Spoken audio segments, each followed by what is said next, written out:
Tired of long commander games? Are your opponent's creatures just too big to deal with? Have you not built a Boros deck yet? Now, a slew of decks solve these problems, but those decks are very similar to one another and they all feel very samey.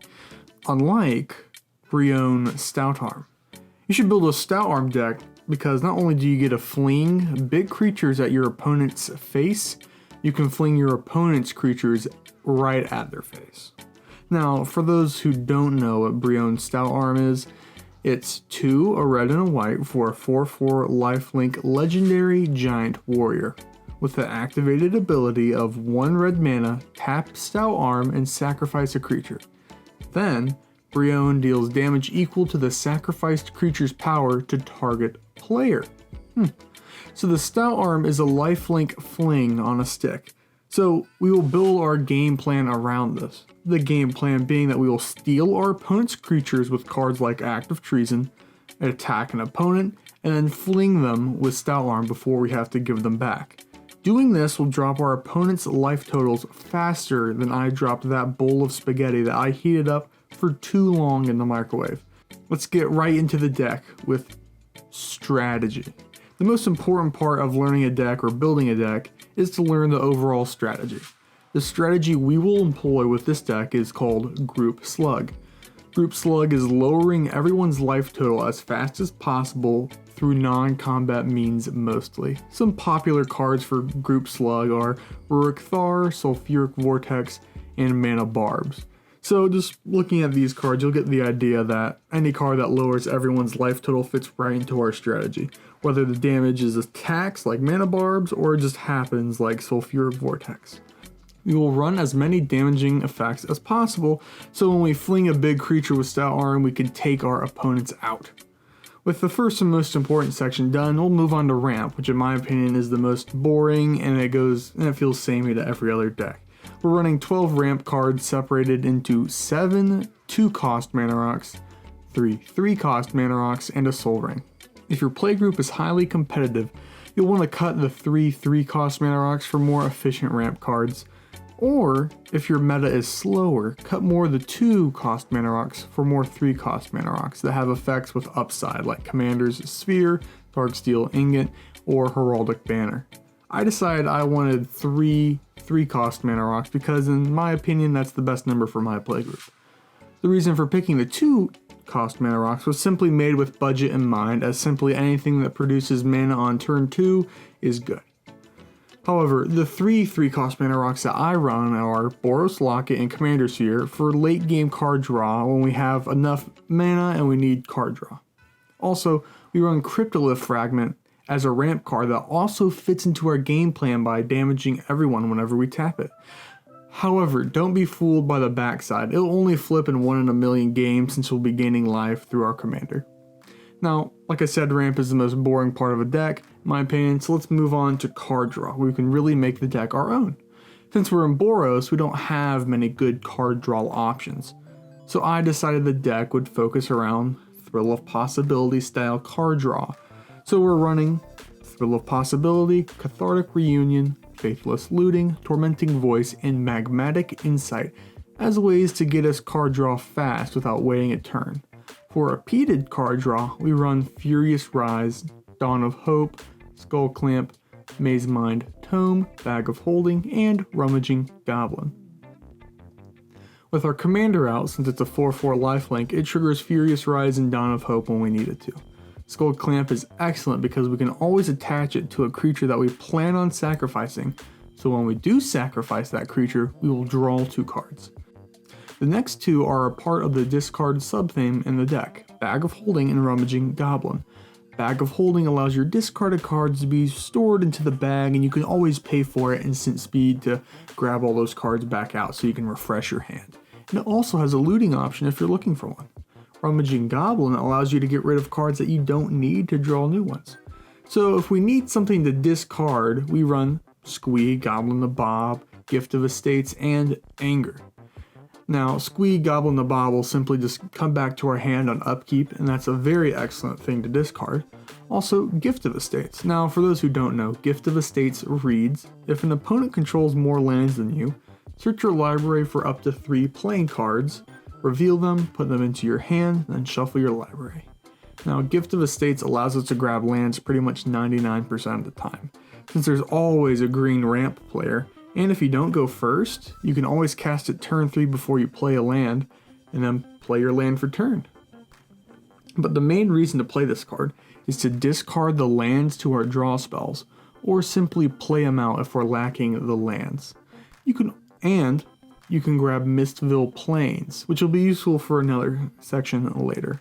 We also run Anger as a payoff for all the discarding, since it allows us to give haste to all the creatures we play, which will be important later. Also, we have Malevolent Whispers, but we'll cover that in another section as well. After talking about one sub-theme, let's talk about the other sub-theme, the Sunforger. For those who don't know what Sunforger does, let me read it to you. It's a 3 mana equipment that has an equip cost of 3, and the equipped creature gets +4/+L. Now, if Sunforger did that, it would be hot garbage. But luckily, it has an ability, which is 1 red mana, 1 white mana. On attached Sunforger, we'll be able to search our library for a red or white instant card with a converted mana cost 4 or less, and cast that card without paying its mana cost. Then we shuffle our library. So with Sunforger, we can tutor up and cast any 4 CMC or less instant whenever we want. So with this power, we'll run a toolbox style of package, meaning that we can grab the instant that we need at a moment's notice. For removal spells, we run Path to Exile, Crib Swap, and Orm's Thunder. Path to Exile and Crib Swap allow us to deal with the ever so popular gods from Theros, since if we try to steal and sacrifice them, we most likely won't have enough devotion to make them a creature, and it's always nicest to have extra removal in case our opponents start playing too many creatures. Orm's Thunder allows us a way to destroy artifact and enchantments, and we can always pay the kicker cost to damage our opponents even more. And yes, you can pay the kicker cost when you get it from Sunforger. Our next subset of Sunforger is related to our game plan, with To Arms, Unleash Fury, Kazul's Fury, and Grab the Reins. To Arms allows us to untap Stoutarm so we can sacrifice another creature, or allow a surprise block, all while To Arms replaces itself for 2 mana. Unleash Fury is a great pick as it allows us to double the power of any creature, so we can use this to push a lot of damage whenever we need to sacrifice a creature. Make sure to attack with the creature before sacrificing it so you can push even more damage. Also, make sure to keep this in mind. You can use Unleash Fury on your opponent's creatures whenever they attack someone else, so that way you can push even more damage. One opponent attacking another opponent with a 7/7 that goes through unblocked, use Unleash Fury to make them take an extra 7. That's insane. Kazul's Fury allows us to have a redundancy effect with our commander. Because what do we do if the Stoutarm is about to be turned into a blue frog? We can fling him at our opponents before he becomes an amphibian. Or we can fling creatures at our opponents if the Stoutarm is stuck in the command zone due to a really high tax. Also, it's a modal double face card, meaning there's a land on one side and a spell on the other. Don't underestimate that. That's amazing. If we need a land to play a 6 mana spell or creature, we can play it tapped. We can always have that option for next turn. So, while talking about good flexible options, the same goes for Grab the Reins. It is an act of treason and a fling effect all on one modal package, which allows us to grab either effect when we need it from Sunforger. Also, don't underestimate the power of an instant speed steal effect. You can tutor Grab the Reins from Sunforger, stealing a big dumb green creature when your opponent played it on their turn, and use it to block or fling at your opponents at instant speed. The third and last subset is what I like to call the protection subset, featuring God's Willing, Shelter, and Wild Ricochet. These 3 cards allows us to protect our creatures from pinpoint removal, God's Willing and Shelter providing a scry and card draw respectively, while Wild Ricochet is a little bit different. We can change the target of the spell, targeting something we own, to a target an opponent controls, And we'll get to copy that spell and take out another problem permanent. Also, Wild Ricochet allows us to copy any sort of spells. So keep that in mind if your, resident blue player fires off a huge blue card draw spell. Make sure to change the target to you so you start drawing all those cards. Now, with our subsections done, let's cover the main strategy of the deck.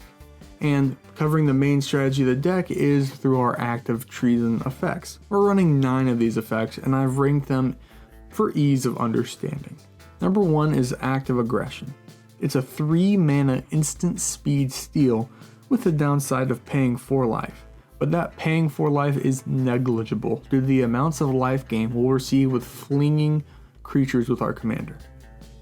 Number 2 is Grab the Reins. 4 mana instant speed, tutable with Sunforger and flexible with a fling option, means that this is highly useful in any situation. Number 3 is Hijack, a 3 mana sorcery speed that can also steal an artifact if needed. Keep in mind some good artifacts to look out for and steal are Hedron Archive, Bolas's Citadel, and Burnished Heart. Number 4 is Traitorous Greed, a 4 mana sorcery speed steal that gives you 2 mana.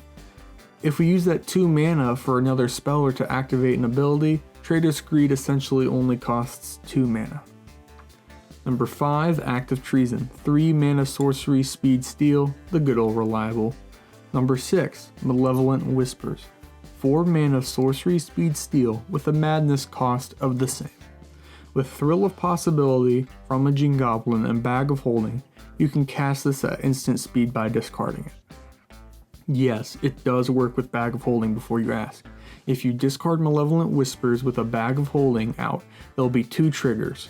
The Madness trigger and the Bag of Holding trigger. Simply order the Madness trigger over the Bag of Holding trigger to resolve first, so you can either cast it or not. If you cast the card, it simply resolves and goes into the graveyard, but it isn't exiled by Bag of Holding. If you don't cast Malevolent Whispers for its Madness cost, it then goes to the graveyard, then the Bag of Holding trigger can find it and then it exiles it. Number 7, Portent of Betrayal.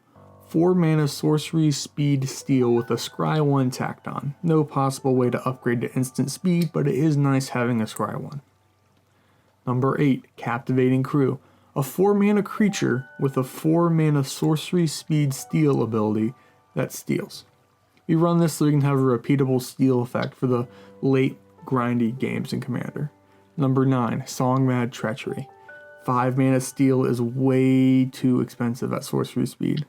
But since we can count this as a land when deck building and mulliganing, is that how you pronounce that? I don't know. We'd be foolish not to run it anyways. The next section is all about the creatures we're running, and we'll divide them into 2 categories for ease of understanding. The first being gameplay and the second being utility. Gameplay creatures help us reduce our opponent's life totals, whether being sacrifice fodder, having damaging effects, or kind of doing both. Utility creatures are, well, utility. So let's go over gameplay creatures. I've organized this by alphabetical order, not really tiered them. Alright, so number 1 is a Darkar Valkyrie. A Darkar Valkyrie allows us to not only steal a dying creature, but allows us to play keep away with a valuable creature our opponents controls, preventing them from comboing off or generating value from it. Also, you'll really want to give this haste. Second is Archon of Justice. It allows us to get rid of any problem permanent when it dies, and it's excellent sacrifice fodder. Number 3, Bloodshot Cyclops. Is redundancy for our commander. It doesn't have lifelink, but there's no mana we have to pay to activate the fling effect.